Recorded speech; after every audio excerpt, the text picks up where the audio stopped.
সোনালিকা গাড়ি যদি বিট কমে যায় তাহলে সোনালিকা গাড়ির কোনো কাজ নাই, কেননা সোনালিকা গাড়ি ভারী গাড়ি।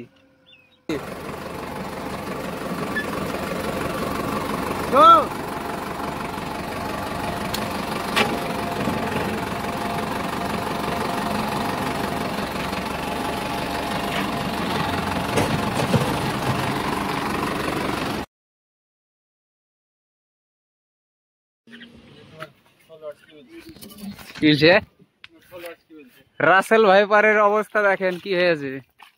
সোনালিকা গাড়ি যদি বিট কমে যায় তাহলে সোনালিকা গাড়ির কোনো কাজ নাই, কেননা সোনালিকা গাড়ি ভারী গাড়ি আর জায়গাটাও খারাপ। কি অবস্থা হয়েছে দেখেন। পেছো আসে না নাকি? হ্যাঁ, লড়ছে না।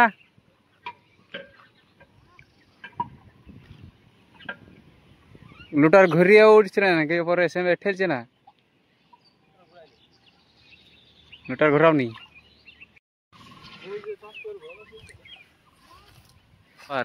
ডাক্তার। সোনালিকা 50 RX টায়ার পাল্টাইতে হবে। রাসেল টায়ার না পাঠাইলে এরকমই অবস্থা হবে। ঠিক আছে নাকি তোলা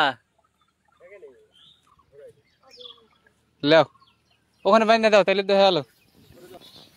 আসছি আসছি আমার তো লুকার ছাড়া হবে না গো।